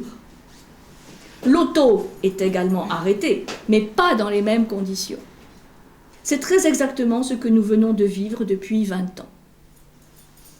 Donc vous voyez, 83, il disait déjà, on va dans le mur. Comme disent aujourd'hui beaucoup de gens, mais aujourd'hui c'est plus évident. Si l'on avait écouté ceux qui préconisaient la réduction progressive de la croissance, on aurait maîtrisé le phénomène en calculant chaque fois les équilibres possibles à un niveau de croissance moindre. Donc vous voyez, c'est pas non plus radical ce qu'il dit. C'est simplement, on freine, un freinage de... Est-ce que quelqu'un parle de démographie? Oui, les Malthusiens. Ah, voilà, d'accord. Oui. Mais c'est un sujet tabou. Oui. Donc... On est les baby boom, on va être les papy boom. Arrivé à un moment, ça va peut-être se...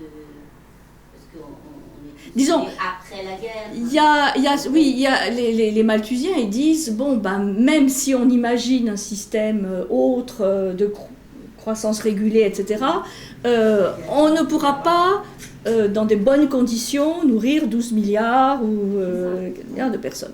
Alors après, quand je dis que c'est un sujet tabou, c'est que c'est très compliqué, parce qu'on sait qu'il y a des expériences en Inde ou en Chine, etc., bon, assez violentes, qui de toute façon ont donné des résultats et beaucoup de problèmes, des résultats mitigés et beaucoup de problèmes. Et donc là, on touche à un sujet éthique très délicat. Moi, personnellement, je trouve plus positif le fait d'essayer d'imaginer une économie ou des sociétés capables de nourrir dignement et de faire travailler dignement peut-être 10 ou 12 milliards d'individus, même si on n'y arrive pas, même s'il y a des cataclysmes, des pandémies, parce qu'aujourd'hui, on nous prévoit aussi des pandémies 10 fois, 100 fois plus graves que ce qu'on connaît aujourd'hui. Ça serait aussi peut-être la réaction de la nature ou de l'anthropocène, bon, on ne sait pas. Donc voilà, là il y a différentes options. Oui, mais scientifiquement, ou enfin avec des chiffres, on voit bien que c'est tabou en effet, mais c'est ce levier démographique qui est quand même le plus important et que oui, on ne peut pas voir. Ce que je vois, c'est que en 20 ans ou 30 ans, par exemple, tout le monde des prévisionnistes s'est quand même effondré. Puisque quand même les crises qu'on vient de vivre, personne ne les avait prévues. Donc, disons, tous ceux qui faisaient des prospectives, des programmes informatiques pour prévoir ça, bon, ils sont quand même un peu au chômage aujourd'hui, parce que personne n'y croit plus. Donc aujourd'hui, même les prévisions de 10, 12 milliards d'êtres humains à l'horizon 50 ou, je ne sais plus, 2100, tout ça, on ne sait pas, parce que dans un modèle de prévision, il faut quand même rentrer des hypothèses. Et après, on oublie que les résultats dépendent des hypothèses qu'on a mis dans le programme. Et donc, on nous présente ces résultats comme évidents, scientifiques, prouvés, etc. Mais tout ça est faux, parce que tout dépend des hypothèses qu'on a mis vous voyez, même par rapport au Covid, on disait l'Afrique va être décimée. En fait, pour l'instant, ils n'ont rien. Donc, c'est pour ça qu'il y a aussi cette méfiance généralisée dans tous ceux qui se disent experts de quelque chose, parce que c'est vrai que les modèles qu'on continue d'utiliser, de prévision, ils sont limités, quoi. Ils sont limités. Donc, on ne sait pas combien on sera.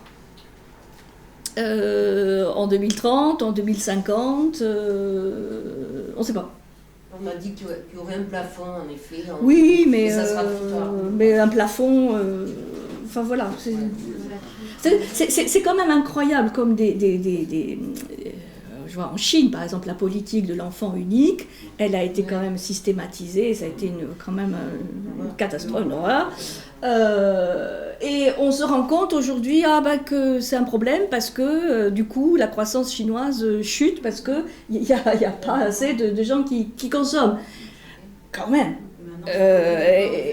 Avoir obligé 1 milliard d'individus à certaines choses terribles pour ensuite se rendre compte que ça n'a pas les conséquences qu'on avait imaginées, mais on se dit mais ils pensent à quoi les politiques, pas capables de... C'est pour ça qu'aujourd'hui la planification revient à l'ordre du jour, parce que quand même, ne pas avoir imaginé qu'avoir un enfant, ça allait avoir des conséquences à 20-30 ans sur la consommation, il ne faut pas être économiste pour quand même le savoir.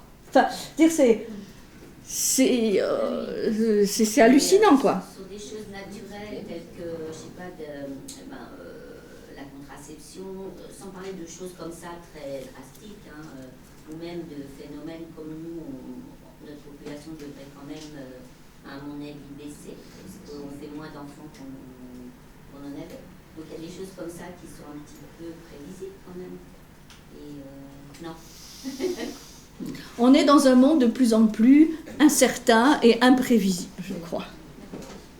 Alors, je finis quand même mon petit élule. Donc, vous voyez, ce qui est actuellement grave, c'est qu'il semble que la leçon n'ait pas été comprise. Et qu'au lieu de songer à un aménagement économique à la croissance zéro, on n'est encore qu'une obsession, c'est de bricoler un nouveau moteur économique qui permettrait de repartir comme avant, visant avant tout une croissance de 5% par an. Ce que nous pouvons dire, c'est que si on y arrive, la catastrophe qui s'ensuivra sera bien pire que la crise actuelle. Si on n'accepte pas l'organisation à la croissance zéro, il n'y a pas d'autre issue que la faillite collective et la désagrégation de notre société. Et il n'y va pas de main morte, hein. 83. Faillite collective, désagrégation de notre société. Bon, il était visionnaire, hein. Donc aujourd'hui, je ne sais pas, c'est intéressant de voir ce que font les amis de Jacques Ellul, quelles propositions ils ont, etc. Parce que lui, quand même, il a bien alerté. Quoi. Bien alerté et pas entendu. C'est pour ça qu'on oubliait. C'est tout un mouvement, ce sont des anarchistes qui combinent l'anarchisme et le christianisme. Ah d'accord. Et Illich aussi. Oui. Oui, c'est une possibilité, oui. Oui. Et Théodore Monod en faisait partie aussi. D'accord. Bon, enfin, à suivre. Donc, ceux qu'aujourd'hui on appelle les objecteurs de croissance font de Jacques Ellul l'un de leurs plus éminents précurseurs. Et c'est vrai que là, on va toucher après aux sphères altermondialistes, avec effectivement des éléments qui peuvent être très radicaux. Dans au niveau politique, pour l'anarchie, Bon, oui, c'est quand même intéressant. Et après, donc, Ivan Illich. Vous connaissez peut-être? Bon. 1926, il est né en 1926, il est mort en 2002.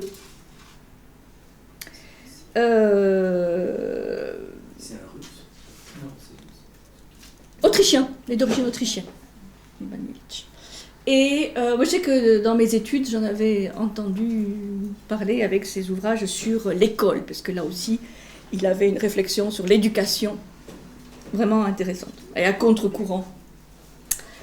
L'époque. Alors, il écrit un livre qui s'appelle La convivialité. C'est pour ça que je disais que on fait appel à lui aujourd'hui.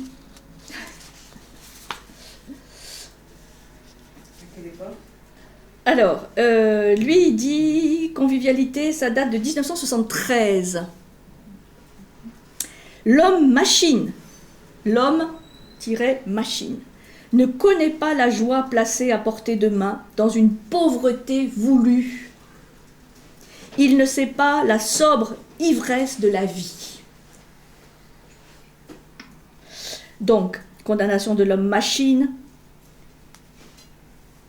retour à la pauvreté voulue, voilà, c'est une autre expression, pauvreté voulue, et retourner à la sobre ivresse de la vie.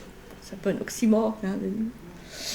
Alors, la convivialité a un succès retentissant et qui réactive le succès de Illich, qui avait sorti 2 ans plus tôt, donc en 1971, Une société sans école. Donc, remise en cause de l'éducation, enfin, comme outil refait toujours le même système social avec l'éducation. Il va écrire d'autres livres en 1973, Énergie et équité, et en 1975, Némésis médicale. Némésis médicale, une sorte de justice médicale. Bon, donc c'est un homme vraiment très engagé dans le thème de l'éducation, de la médecine, etc. Alors, en fait, c'est un prêtre, vous voyez, Ellul, théologien protestant. C'est assez intéressant parce que il y a des collusions comme ça. Vous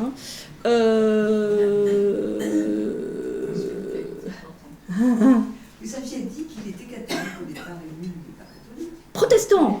Ah non, je n'ai pas dit que tu... Vous avez dit Non, j'ai mal entendu. Non, c'est parce qu'il a écrit un livre aux chrétiens, c'est pour ça que... Il exhortait les chrétiens à vivre plus en conformité avec les évangiles. Mais lui a toujours été protestant. D'accord. Et protestant et engagé dans l'église réformée de France. C'est pas grave. Rappelez-nous la signification de Némésis, s'il vous plaît. La justice, la mémoire, enfin c'est... c'est... Mémoire, plus, ouais, Némésis, ouais. Camus qui aimait bien aimer la Némésis. Donc lui, il est prêtre, donc catholique, prêtre défroqué, il va abandonner l'église, autrichien, et il va prendre une place quand même vraiment à part dans la sphère assez radicale des années 70. Et pourquoi c'est original? Parce qu'il n'est pas marxiste. Parce qu'en fait, à l'époque, beaucoup de ceux qui critiquaient le système étaient communistes, marxistes, enfin, voilà. Et oui, notamment en France, où il y avait quand même cette vulgate marxiste assez puissante. Donc lui, il se situe en dehors, c'est pas les prêtres ouvriers d'Amérique latine. Donc une critique de la société industrielle capitaliste, mais non marxiste. Et c'est ça qui lui vaut une grande notoriété et que probablement aujourd'hui des mouvements libertaires, anarcho-libertaires, font appel à lui. Alors il a un parcours singulier, ce Ivan Illich, pamphlétaire, lanceur d'idées. Il naît à Vienne, en Autriche, donc en 1926, puis il étudie la théologie à Rome, opte pour la prêtrise alors que le Vatican le destine à la diplomatie. Le Vatican avait des vues sur lui, mais en fait, il refuse. Il part pour New York, puis Porto Rico, et il fonde le Centre interculturel de documentation de Cuernavaca au Mexique, en 1961. Il abandonne le sacerdoce en 1969 et s'installe définitivement en Europe à la fin des années 70. Donc il y a un parcours autrichien, Rome, le Mexique et puis l'Europe. Et il va toujours avoir une grande gratitude vis-à-vis de Jacques Ellul, puisque il lui rend de vibrants hommages et il va dire par exemple « Je me suis toujours efforcé de vous suivre », en s'adressant à Ellul, dans un esprit de filiation. Il affirme voir en lui un maître à qui il doit une orientation qui a infléchi de façon décisive son chemin. Donc, il se dit vraiment disciple d'Ellul, avec des parcours très différents quand même.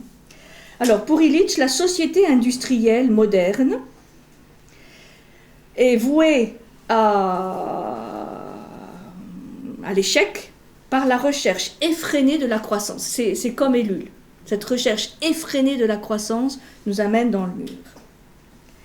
Et à partir d'un certain moment, les effets qui devraient être positifs des institutions s'inversent et vont à l'encontre des objectifs fixés. Et notamment, il va citer l'école comme un exemple de quelque chose qui ne forme pas du tout le futur citoyen, enfin, à l'autonomie, à la réflexion, à la pensée, mais à être un consommateur, au service de la société de croissance. Il dit « l'école favorise l'ignorance ».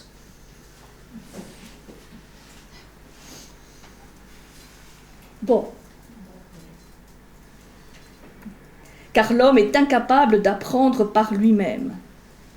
La médecine développe plus de pathologies qu'elle n'en soigne. C'est radical, hein? L'automobile fait perdre plus de temps qu'elle n'en fait gagner. Donc, il inverse les choses. Ça, Ellul ne le fait pas exactement comme ça.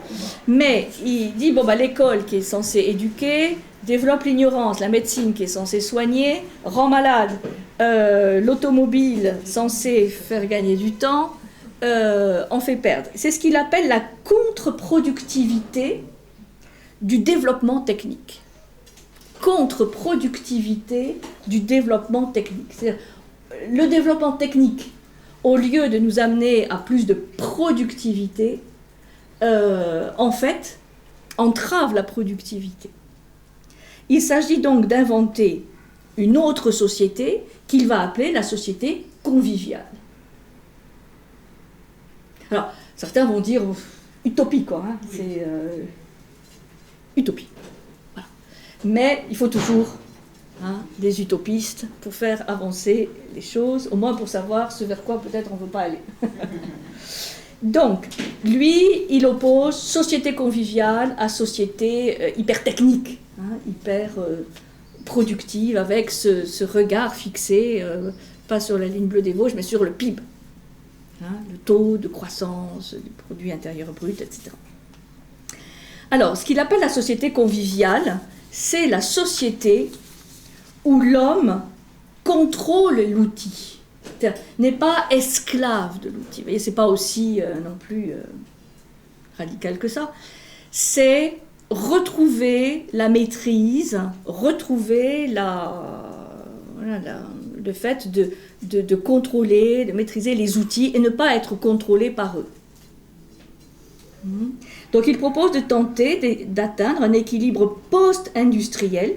Là aussi, il se situe dans la post-croissance, post-industrie, avec la limitation volontaire de la croissance. Donc là, il se situe par contre dans la droite lignée de Ellul, où il faut limiter la croissance. Il est indispensable de diminuer la consommation d'énergie, et c'est une thèse qu'il va développer à partir surtout de 1973, du premier choc pétrolier.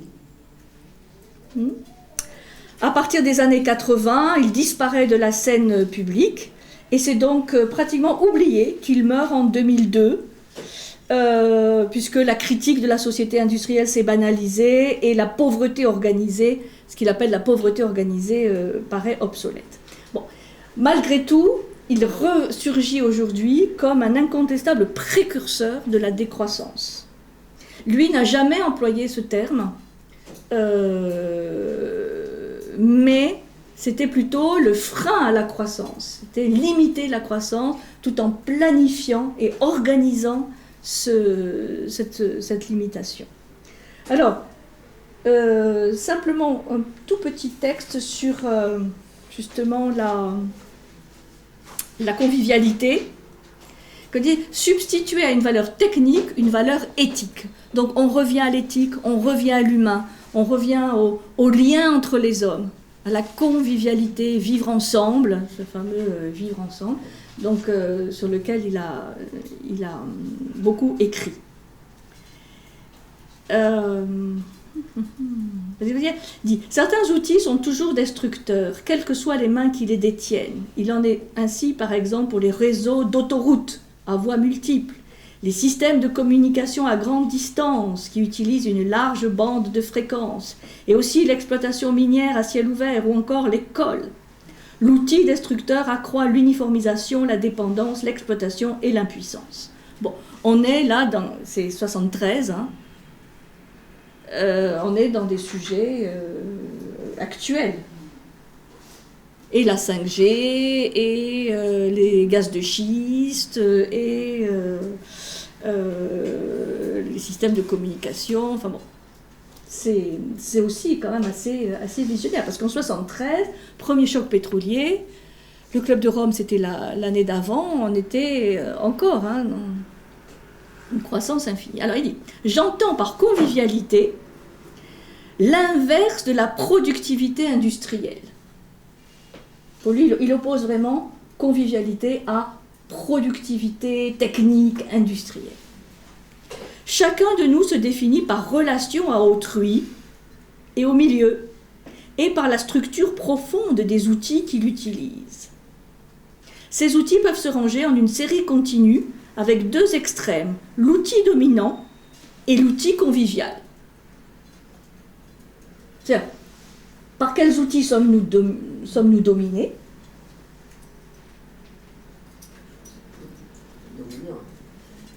Des outils dominants, Oui, voilà, qui nous dominent, donc dont nous sommes esclaves. Voilà. Et quels sont les outils conviviaux ? C'est pour ça que je disais, les bars et les restaurateurs de Marseille qui sortent le texte d'Illich sur la société conviviale. C'est drôle.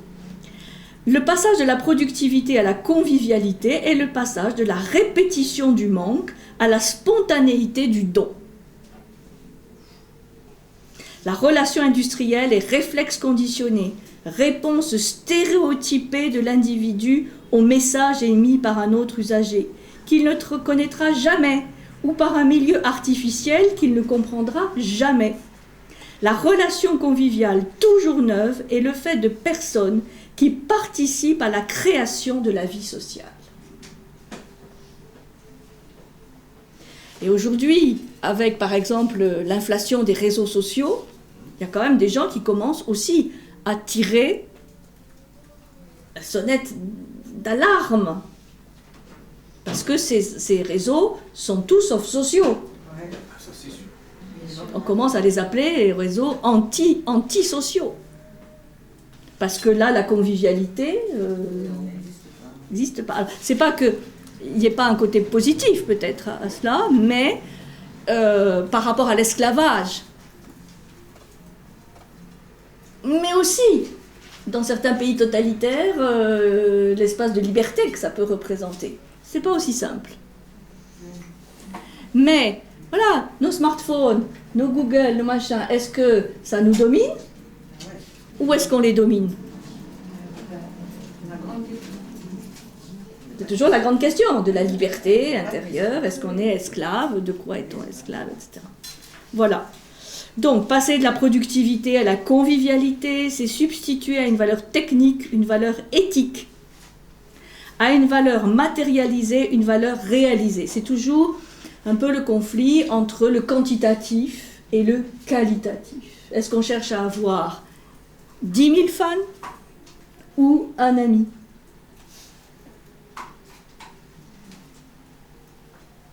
Est-ce qu'on reste dans le domaine du quantitatif, j'ai beaucoup de fans, de followers, ou un ami ? Et je suis plus heureux peut-être avec un ami qu'avec 100 000 followers qui ne me connaissent pas, que je ne connais pas non plus. Enfin, là, il y aurait vraiment des choses à remettre au goût du jour de ce qu'il dit, parce que, bon, on est allé quand même dans une dérive assez effrayante. Lorsqu'une société, n'importe laquelle, refoule convivialité en deçà d'un certain niveau, elle devient la proie du manque, car aucune hypertrophie de la productivité ne parviendra jamais à satisfaire les besoins créés et multipliés à l'envi. C'est-à-dire, voilà, il voit cette société productiviste, industrielle, comme une machine à de toute façon produire des désirs qui seront à jamais inassouvis, parce qu'il y en a toujours plus. On avait la 3G, on est passé à la 4, on va passer à la 5, et à la 6, à la 7, et voilà. Et là aussi, si on dit mais la 5G, il faut peut-être se poser quelques questions. On passe pour rétrograde, mais c'est inévitable, et de toute façon on va y passer, dire qu'on le veuille ou non, on va y passer. Donc c'est vrai, moi je suis toujours frappée par rapport au smartphone, tout ça, bien sûr que ça rend des services, mais en combien d'années on nous a rendus esclaves de ça? En très peu d'années. En 10 ans. Ouais, 10-15 ans. 10-15 ans. Oui, oui, oui. Et si on n'a pas de portable, on est quand même le pauvre du coin. Alors, bon, donc vous voyez, ça pose beaucoup de questions. Et comme toujours, il n'y a pas de réponse simple. Tout blanc, tout noir. Bon, pour finir, qu'est-ce que je vais vous dire? Rob Hopkins. Rob Hopkins, ah bah oui, Rob Hopkins. Donc, là, c'est le mouvement de la transition. Alors, qu'est-ce que c'est qu'une transition? C'est un passage entre quelque chose du passé et quelque chose à venir. Et donc, tout ce mouvement des transitionneurs, on les appelle les transitionneurs, donc c'est des gens qui essaient d'imaginer un futur désirable et comment le mettre en place. Ce que personnellement j'aime bien dans ce mouvement, qui est très jeune, qui a 20 ans, c'est ce côté positif. C'est-à-dire qu'il y a une confiance déposée dans l'être humain. Il n'y a pas de posture idéologique, radicale, mais des propositions positives. Et c'est pour ça que une des propositions par laquelle s'est fait connaître Rob Hopkins en Angleterre, puisqu'il a créé ce mouvement à Totnes, dans une petite ville anglaise qui était foudroyée par la crise industrielle, minière et tout ça, il s'est basé sur ceux qui ont fondé, entre guillemets, le mouvement de permaculture. Donc agriculture permanente agriculture, qui donne la permaculture, qui sont les Australiens Mollison et Holmgren, qui ont écrit les premiers ouvrages de permaculture, sachant que la permaculture, c'est pas du tout simplement l'agriculture permanente, enfin, une agriculture résiliente, etc. C'est un mode de vie. Là, il ne faut pas se tromper, la permaculture, ce n'est pas une autre façon de cultiver son jardin, simplement. C'est un autre paradigme, c'est un autre mode de vie, autosuffisant, certes, mais aussi résilient, donc capable d'absorber les chocs, où les trois principes de la permaculture, c'est il faut prendre soin de la terre, ça c'est le premier principe. Deuxième principe, il faut prendre soin de l'humain, donc il faut prendre soin de l'humain autant que de la terre, et il faut redistribuer les surplus de production. C'est ça les trois principes de la permaculture, qui est en fait une vision peut-être ancienne, remise au bout du jour. Et donc dans le mouvement de la transition, c'est un des piliers, la permaculture, dans le sens où ça a des conséquences sur l'agriculture, bien sûr, mais aussi sur l'éducation, sur le système de gouvernance, démocratie participative, tout ça. La monnaie, C'est eux qui sont les promoteurs des monnaies locales, qui ne sont pas là pour se substituer à l'euro ou au dollar, mais pour proposer des systèmes de financement non spéculatifs, hein, où la monnaie tourne dans un petit bassin, hein, c'est petit, mais ça permet de faire de l'argent quelque chose qui serve à l'économie réelle et pas à la financiarisation, aux paradis fiscaux. Donc c'est intéressant. Ça prend un peu. Bon, il y a quelques expériences en France, hein. Il y a la Violette à Toulouse, il y a la Roue ici, il y a la June, enfin bon, il y a quand même des expériences intéressantes. Il y a des commerçants qui acceptent une double comptabilité, enfin une double caisse. Donc voilà, c'est gouvernance, monnaie, énergie évidemment, puisque en fait tout ce mouvement c'est aussi basé sur l'analyse de ce qu'ils appellent le pic pétrolier, c'est-à-dire le moment où l'humanité est arrivée à avoir consommé la moitié des réserves, des ressources en énergie fossile. Donc le mouvement de la transition d'Hopkins, c'est beaucoup basé au départ sur l'alerte sur les énergies fossiles. Donc, énergie renouvelable, le solaire, l'éolien, enfin, tout ça.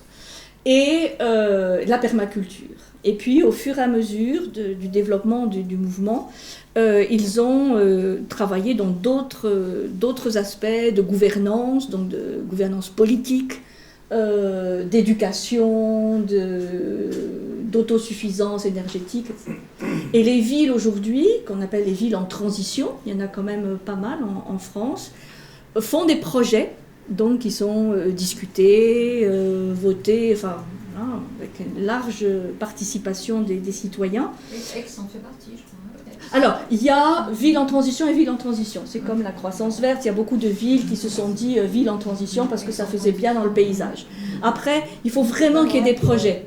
Il faut vraiment qu'il y ait des projets, donc d'autosuffisance énergétique, de monnaie locale, d'écoles alternatives. Enfin, vous avez un film, un très joli film qui s'appelle Qu'est-ce qu'on attend ? Voilà, qui est passé de manière très très très confidentielle dans un cinéma à Paris. Et bon, qu'est-ce qu'on attend ? C'est un film autofinancé hein, par le mode KissKissBank, tout ça. Et c'est l'expérience d'un petit village en Alsace. Hungersheim, je crois. Voilà.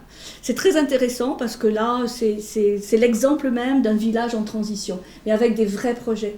Avec une cantine bio pour l'école, des transports scolaires propres. Qu'est-ce qu'on attend ? Alors, je ne sais pas s'il y a une vidéo, mais s'il y a une vidéo, c'est intéressant. Et là, qu'est-ce qu'on voit ? C'est que l'expérience, elle a pu voir le jour malgré les résistances. Parce qu'il ne faut pas croire que... Hein, grâce à la détermination du maire. Le maire y croyait à ça, à ce projet. Et donc, contre vents et marées, il a fait je ne sais combien de centaines de réunions, parce que il fallait qu'il y ait des gens qui plongent. Et on voit des gens vraiment qui sont peu à peu convaincus. Et ça donne des résultats vraiment intéressants. C'est à toute petite échelle, ça c'est le but hein, des éléments de transition. C'est à toute petite échelle, mais il y a des projets citoyens. Dans cette perspective de la transition, il y a aussi tout le mouvement, alors plus anglais que français, mais des incroyables comestibles. Des incroyables comestibles, ça fait partie aussi des expériences de Totnes, où ils ont commencé, ce qu'on voit aujourd'hui, les bacs de végétalisation. Vous savez comme on a essayé de mettre en place là. Mais à Totnes, il faut savoir qu'avec la crise, il y avait des gens qui n'avaient plus rien à manger. Enfin, vraiment, c'est comme à Détroit, quand l'industrie automobile a fait faillite. Il y avait vraiment de la misère, et de la vraie misère. Bon. Et ils ont commencé à faire des bacs, ce qu'on appelle des bacs de végétalisation, pour pas simplement mettre des plantes esthétiques, hein, mais pour manger. Donc des tomates, des patates, des poireaux, enfin bon. Et des gens, donc des bénévoles, faisaient tout ça et ils marquaient servez-vous, quoi. C'était à disposition des gens qui n'avaient rien à manger. Et ça a permis à des gens, des habitants de Donetsk de s'en sortir, quoi, parce qu'ils avaient quand même des choses à manger. Donc au départ, c'est vraiment pas une entreprise philanthropique, parce qu'on ne sait pas quoi faire, on va végétaliser. Non, c'était vraiment comme les toits de Détroit, où il y avait vraiment des gens qui crevaient de faim. Donc une nécessité de faire quelque chose pour la misère. Et ça s'est petit à petit développé. Donc chez nous en France, c'est plus folklorique, hein, parce que les besoins sont pris en charge par d'autres institutions, où c'est pas encore rentré vraiment dans les mœurs. Mais ce qu'on constate quand même, c'est nous avec notre toute petite expérience là, c'est que ces bacs sont relativement respectés. Bon, ils sont pris parfois pour poubelle, mais il faut quand même les entretenir. Mais il y a aussi toute une éducation. Et vous avez pas mal de rues à Marseille maintenant qui s'y mettent. Et tout. Donc ça, c'était l'expérience des incroyables comestibles. Ce qui est intéressant, parce qu'il y a des bouquins qui sont parus là-dessus, les deux dames anglaises à Donetsk qui ont monté ça, ont expliqué qu'en fait, elles ont fait ça avec très peu de personnes au départ. C'est un petit groupe, quoi. C'est là où ça réconforte ce sens de, c'est 2-3 personnes qui se réunissent, qui commencent à en parler, et ça fait boule de neige. Et puis, après, ça se voit aussi dans la durée, parce qu'au départ, les gens sont enthousiastes, et puis il faut donner une journée, il faut donner parfois un week-end, il faut faire des réunions, parce qu'il y a beaucoup de réunions, on discute, parce qu'il n'y a aucun projet qui est comme ça accepté, parce que, il est discuté, amendé, enfin bon. Et ça prend du temps. Et donc, il faut des gens impliqués. Hein. Ça, c'est aussi le problème des AMAP, où, on aime bien avoir des bons produits, mais on n'est pas forcément disponible pour donner un coup de main, pour aider. Donc, tout ça va se voir dans la durée. Mais je trouve que ce projet est tout à fait vraiment enthousiasmant. Et au-delà des techniques agricoles, énergétiques, il y a vraiment un projet qui donne à chacun la possibilité de rêver, d'imaginer. Hein. Et dans ce livre, c'est le dernier livre qui vient de sortir, traduit, Rob Hopkins, et si on libérait notre imagination pour créer le futur que nous voulons. Si vous voulez aller le voir, vous avez plein de vidéos de conférences, parce qu'il vient de temps en temps en France. C'est quand même quelqu'un de connu maintenant, très sympathique. Et là, c'est un peu son expérience de 2 ans, je crois. Lui, il a décidé de ne plus prendre l'avion, donc il fait des interviews à distance. Hein, maintenant, avec Zoom, Skype et tout ça, c'est pratique. Et il raconte un peu toutes les expériences concrètes qu'il a rencontrées, tous les gens. Et c'est vraiment intéressant. C'est comme les films de Marie-Monique Robin ou de Colline Serrault. Il donne du baume au cœur parce que c'est des choses qui existent déjà. C'est des choses qui se font. Parce qu'il se fait beaucoup de choses, en fait. Il se fait beaucoup de choses. Hein, disait André, il y a pas mal de gens, il y a des jeunes qui créent des éco-villages. Enfin, il y a un mouvement de fond, mais qui n'est pas relayé. Qui n'est pratiquement pas relayé, à part des revues un peu confidentielles comme Yggdrasil, et alors que, en tout cas pour un certain parti de la jeunesse, c'est ça leur rêve.